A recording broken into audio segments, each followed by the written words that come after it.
Called to order the City Council for City Council meeting for City of East Grand Forks, Tuesday, July 20th, 2021 is now 5 o'clock. With City Clerk, please call roll. Mayor Steve Gander, Council President Mark Olsted. Here. Council Vice President Tim Riepel. Here. Council Members Clarence Vetter. Here. Dale Helms. Here. Tim Johnson. Here. Mark Demers. Present. Brian Larson. Here. Does term quorum please stand for the Pledge of Allegiance?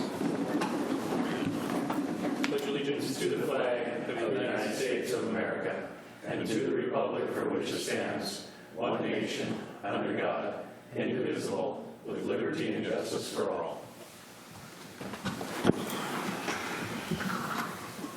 An open forum and opportunity for members of the public to address the City Council on items not on the current agenda. Items requiring council action may be deferred to staff and boards, commissions for research, and future council agendas appropriate. Is anybody here to address the council on items not on the agenda? I see none. Approval of minutes for the regular July 6th regular meeting, July 13th work session, and July 13th special meeting. Move. Moved by Johnson. Second. Second by Riepel. Any questions or discussion? Roll call, please. Olsted. Yes. Demers. Yes. Larson. Yes. Vetter. Yes. Helms. Yes. Riepel. Yes. Johnson. Yes. Motion is carried. Scheduled bid listings none. Scheduled public hearings there is none. Move on to consent agenda. Items under the consent agenda will be adopted with one motion. However, council members may request individual items to be pulled from the consent agenda for discussion and action if they choose. Anybody like 4 through 6 pulled? If not, entertain a motion of 4, 5, and 6. Move. Moved by Vetter. Second. Second by Johnson. Any questions or discussion? Roll call, please. Olsted. Yes. Demers. Yes. Larson. Yes. Vetter. Yes. Helms. Yes. Riepel. Yes. Johnson. Yes. Motion is carried. Acknowledge the receipt of reports of officers, boards, and commissions. Regular meeting minutes of Water, Light, Power, and Building Commission from June 16th, 2021. Communication, there is none. Move on to old business. Consider adopting ordinance number 29, fourth series, amending the City Code, Chapter 96, entitled Street and Sidewalks, by adding the Section 96.19, by adopting by reference City Code, Chapter 1, and Section 10.99, which, among other things, contain penalty provisions. Second reading. Moved by Vetter. Second. Second by Riepel. Any questions or discussion? Roll call, please. Olsted. Yes. Demers. Yes. Larson. Yes. Vetter. Yes. Helms. Yes. Riepel. Yes. Johnson. Yes. Carried. Move on to new business. Consider approving the ordinances summary of the ordinance number 29, fourth series, to be published in the official newspaper in place of the full text of the ordinance. Move. Moved by Vetter. Second by Riepel. Any questions or discussion? Roll call, please. Olsted. Yes. Demers. Yes. Larson. Yes. Vetter. Yes. Helms. Yes. Riepel. Yes. Johnson. Yes. Motion is carried. Consider adopting resolution number 21-07-58, accepting the quote and awarding the project of the street and storm sewer repairs in River Road and 12th Street Northwest to Op Construction for a total of $37,850. Move on. Moved by Johnson. Second. Second by Helms. Any questions or discussion? I see none. Roll call, please. Olsted. Yes. Demers. Larson. Yes. Vetter. Yes. Helms. Yes. Riepel. Yes. Johnson. Yes. Motion is carried. Number 11, consider adopting resolution 21-07-59, accepting the quote and awarding the 2021 city project number 5, mill and overlay of River Road Northwest to Legacy Asphalt LLC for a total of $112,937. Move. Moved by Riepel. Second. Second by Johnson. Any questions or discussion? Mr. Helms. Thank you. I think I'm going to vote no on this project only because of, I think that we should look at the way or the people, how we choose who's going to do jobs and whether to be local or not. And I'm looking ahead and thinking ahead of, for this Parks and Rec we want to do, they're going to be fundraising and they're going to be looking and the first people are going to go to is one of the bidders probably, and I just think that we should just look ahead at maybe for the difference, a little bit of difference there was, that we keep it local. Nothing against the company that's getting it. I don't even know who they are, so I've got nothing against them, but I just feel that I'd like to see stay a little more local. Anybody else have anything? See none, roll call, please. Olsted. Yes. Demers. Yes. Larson. Yes. Vetter. Yes. Helms. No. Riepel. Yes. Johnson. Yes. Motion is carried. Number 12, consider adopting resolution number 21-07-60, showing support for the LaFave Park improvements and trail addition application for the Greater Minnesota Parks and Trails grant funding and local match commitment of 25%. Move. Moved by Demers, Second. second by Helms. Any questions or discussion? Mr. Vetter. Talked to at least 3 of the homeowners down there. None of those were in favor of the project. Well, one was in favor, but had 4 or 5 requests for us to do before you would grant us an easement. The other one said he wasn't going to grant us an easement, so without one, you can't do the trail. The third one thought it was going to increase the amount of foot traffic and bicycle traffic and that along their road. All 3 of them kind of raised another concern with the vehicles driving around back there. It's kind of a separate issue, so we still need to talk about it, I think, at a work session if we were bringing it back to a work session. But I'm not going to approve to have the trail behind the 8th Street or whatever it is down on the south there.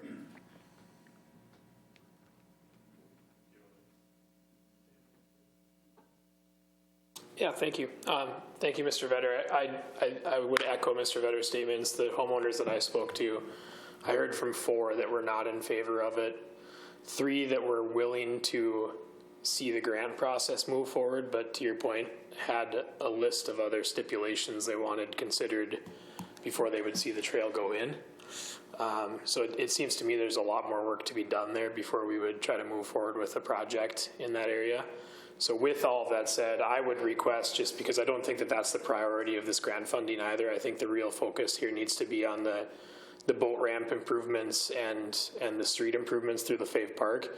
So I'm sorry, I lost track of who made the motion, but I would ask that who made the motion, if you'd consider that we amend the motion so that it just is to support LaFave Park improvements and leave the trail addition application piece of it out for this cycle.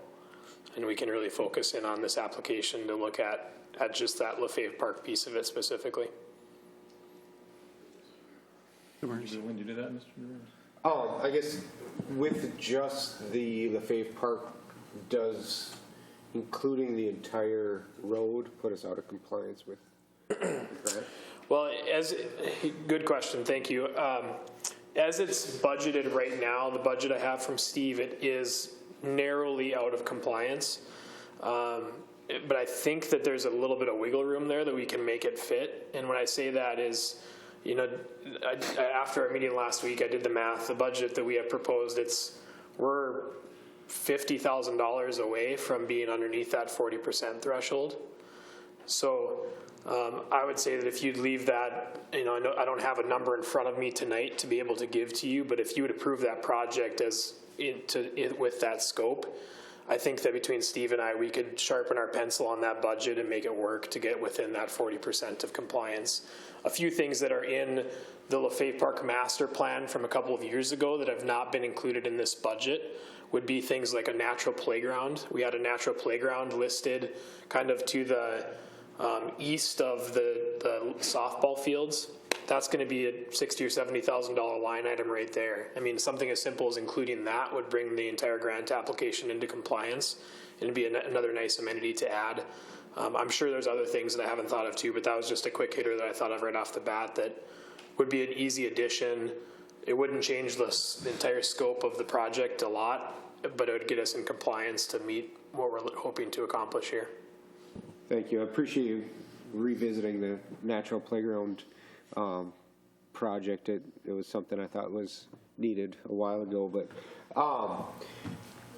maybe a question, I don't know if, not to put you on the spot, Mr. Stornell, but was the ramp that goes down to kind of the boat ramp area from whatever First, now that wasn't there 20 years ago. Was that, it was obviously part of the core project, but was it specifically part of the core project, or was it something that the city just decided to add to the core project, or is it something that we have to keep to stay in compliance with core? Because it wasn't there 20 years ago. It used to be Which ramp are you referring to? the one we're talking about. First, is it First? Right? First Street. the how it road comes coming down? You know, it used to be a levee there. Moved the levee. Yeah. Now we put a road in there. Right, I don't think that, I can double check, but I don't think that needs to be there. The As road far that comes as down there. Part of As far as part of the core project, yeah, it's far enough away. I believe from the levee that it wouldn't have any impact one way or the other, so. Right, and I just didn't know if there was it paid for through federal or state match that would require us to keep it? I've never seen that, but I'll check. Okay, I guess, like I said, I don't really have any real strong opinion of it, but I don't think it needs to be there. If it requires you to remove that from the project, I guess I won't have a problem with it. So I would move, or would be willing to change my motion to restrict the scope of the project to the LaFave Park area, and allow staff to make modifications as necessary to bring it into compliance with the grant requirements, and I guess with a slight nod to removing the the bottom portion of First Street, or First Ave. Thank you. Second that again. Helms. Mr. Helms, are you okay with that? Yeah, I'm okay with that. I didn't get it. I'm sorry. I heard you, but I didn't understand the motion. Well, the motion is to accept the resolution, or the resolution as proposed, but to limit the scope of the projects to the LaFave Park area, which would remove the Okay. bike path in the Maplewood addition, and allow staff to bring the project scope into whatever needs to happen to make the requirements. Assuming that it still has both ramp, it still has, paving, and I would, like I said, suggest the natural park would be a great fit to bring that into compliance. Mr. Helms, you okay with that, sir? You okay with that? Yep, I'm good with that. Mr. Vedder? Just to clarify then, we're doing, included in that is the mill and overlay of First Street Northwest, and not closing it off, letting it continue to go all the way through? As long as they could fit it in, I guess. Okay. Thank you. Anybody else have any questions? I see none. Roll call, please. Olsted. Yes. Demers. Yes. Larson. Yes. Vetter. Yes. Helms. Yes, Riepel. Yes. Johnson. Yes. Motion is carried. Number 13, claims. Consider authorizing the city administrator clerk treasurer issue payment of recommend bills and payroll. Move. Moved by Johnson, Second. second by Riepel. Any questions or discussion? Roll call, please. Olsted. Yes. Demers. Yes. Larson. Yes. Vetter. Yes. Helms. yes, Riepel. Yes. Johnson. Yes. Motion is carried. Mr. Vedder. Again, just on the next work session, let's talk about that trail down south there and issues that were brought up from the citizens. Thank you. Helms. thank you. A couple things. It's good to see some action on 220 North there today. And yesterday, they tore down the old building, the Glitzglam and Pan building, and so things are moving there. That's good to see that going. And the other question I have, and I'm not too sure who I should ask that of, but is there anything that we can do with the gophers on the Simplot lot? I'm still working on that. It's I a have been in regular hotel there right now. It's horrible. I will let you know that I'm getting routine invoices from Ecolab that's over there trapping, poisoning. I've been in contact with Ecolab. I've been in contact with Simplot. I'm playing phone tag right now with the Simplot's attorney, basically to say that there still needs to be more done because we're having a considerable amount of gophers still there. So we're working on it, have been working on it, but there's still an issue.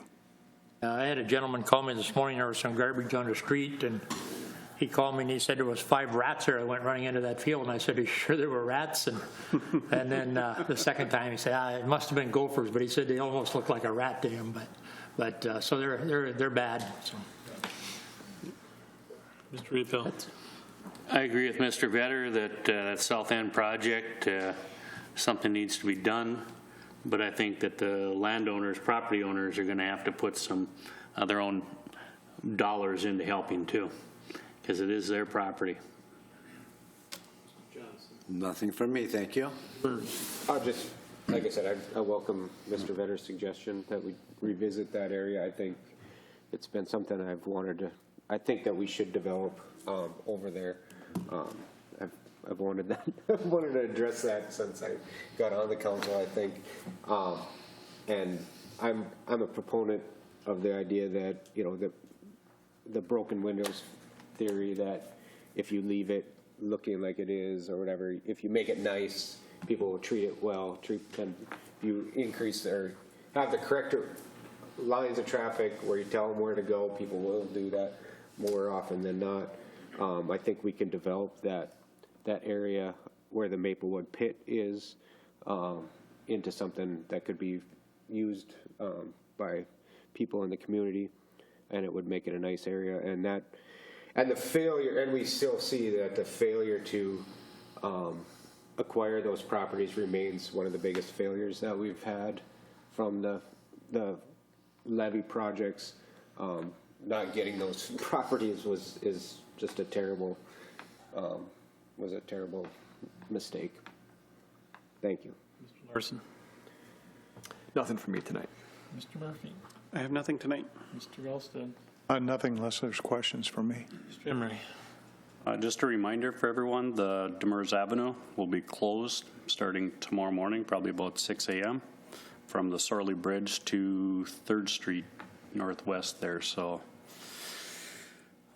anticipate it'll be closed probably 7 to 10 days, but the bridge will remain open for pedestrian traffic. So. Nicholas. Yes. So today we received a letter from the Minnesota DNR. It stated that 50% of the state is in a severe drought. I know the president has seen it, and Mr. Murphy and the mayor. And in the letter, they ask us to look at our water supply plan and start to implement some voluntary measures. And so tomorrow morning at the Water and Light Commission, we're going to have a discussion.